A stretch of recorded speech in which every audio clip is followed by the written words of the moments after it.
फिर counter intelligence ਅਤੇ मोहाली जिला पुलिस ने दिन रात एक करके इस केस ਨੂੰ 3 दिन लगा के आज चौथे दिन ਅਸੀਂ बैठे हैं ये केस ट्रेस किया है। हाँ, केस ट्रेस किया है। तो इसका मैं दसना चाहांगा दैट मेन परसन जिहड़ा की कॉन्सपीरेटर कह सकते हैं जिसने सारा कुछ लॉजिस्टिक ऑर्गेनाइज की है वो हैगा लखवीर सिंह लांडा। लखवीर सिंह लांडा ये तरनतारन जिले का रहने वाला है। लांडा ये गैंगस्टर होंदा सी और 2017 ਦੇ ਵਿੱਚ ਕੈਨੇਡਾ शिफ्ट कर गया सी पुलिस का pressure they 2017 he shifted to Canada. He is a close associate of Harvinder Rinda जिहड़ा असीं सारे जानते हैं that he is in the close proximity of Wadawa Singh and Pak ISI and he operates from Pakistan. So Rinda and Landa, this axis, so we can see that BKI and gangster ये जगह access है इन्होंने मिलके किया है end of course with the banking of पाक ISI. Now Landa दे जड़े main associate जो साढ़े नोटिस आए हैं वन ऑफ देम इज़ निशान सिंह. निशान सिंह जड़ा है ये भी तरनतारन का रहने वाला है और थोड़े दिन पहले इनू फरीदकोट पुलिस ने भी राउंड अप किया, अरेस्ट किया है. और एक आया है चढ़त सिंह. चढ़त सिंह ये भी तरनतारन का है. चढ़त सिंह ये दोनों तरनतारन जिले के रहने वाले हैं. निशान सिंह ने इसके जोड़े मेन दो असी कह सकते हैं दो जोड़े बंदे जोड़े आए सी जिन्होंने इंसीडेंट किया है इन्हों सारी शेल्टर प्रोवाइड करने का काम और खास करके मोस्टली अमृतसर इलाके ये निशान सिंह ने किया है अपने घर भी ते नाल दो होर घरों के भी एक कंवर बाठ दे ते एक बलजीत कौर दे. कंवर बाठ एंड बलजीत कौर ये नहीं ये रिलेटिव नहीं है, ये अलग अलग हैं. ये सारे कॉन्टैक्ट हैं निशान सिंह दे और निशान सिंह ने अपने घर भी रखा इन्होंने और कंवर बाठ दे भी रखा ते बलजीत कौर दे भी रखा. ना निशान सिंह ने ही इन्हों एक RPG एक लोकेशन ते इनू दसिया सीगा लांडा ने उत्थों रिट्रीव करके इन बंदियां नू दिती जो कि RPG बाद दे विच बरामद हुई है इंसीडेंट के बाद. निशान सिंह का बड़ा पिछोकड़ ये है 14-15 केस हैं अबाउट ए डजन केसेस उस दे विच इन्वॉल्व है और फिलहाल जमानत पे है. अपार्ट फ्रॉम दीज 3 निशान सिंह बलजीत कौर ते कंवर बाठ एक जड़ा रोल आया है ये है बलजिंदर रैम्बो. ये भी तरनतारन का एक्चुअली सारा जड़े नाम आ रहे हैं ये तरनतारन साइड दे आ रहे हैं. बलजिंदर सिंह इनू रैम्बो भी कहते सी. हाँ तो ये रैम्बो ने एक AK-47 रिट्रीव करके जो इस दसिया का निशान सिंह ने from there he took it and then handed over to Chadhat Singh. ये सारे जड़े नाम दसे हैं they are all from Tarn Taran Amritsar area. करीब 15 दिन ये लोग जिन्होंने RPG मिल गया सी AK-47 मिल गई सी वो इकट्ठी की 2-3 घरों के विच रहे. ये तरनतारन अमृतसर इलाके लगा के 7 मई को ये उत्थों मूव करते हैं और उसके बाद 9 मई को इत्थे इंसीडेंट होता है. Now the local contact in this area was Jagdeep Kang, ਜਿਹੜਾ ਕਿ ਮੋਹਾਲੀ 'ਚ ਵੇਵ ਹਾਈਟ ਐਸਟੇਟ ਦੇ ਵਿੱਚ ਰਹਿੰਦਾ। Jagdeep Singh Kang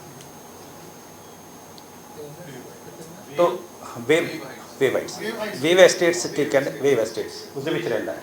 so now he provided the local logistic support and ਇਹਨਾਂ ਨੂੰ ਰਹਿਣ ਦਾ ਵੀ ਜਗ੍ਹਾ ਠੀਕ ਕੀਤੀ। and finally for recce of the intelligence headquarters building, Charat Singh and Jagdeep Kang, both of them visited during the daytime of 9th।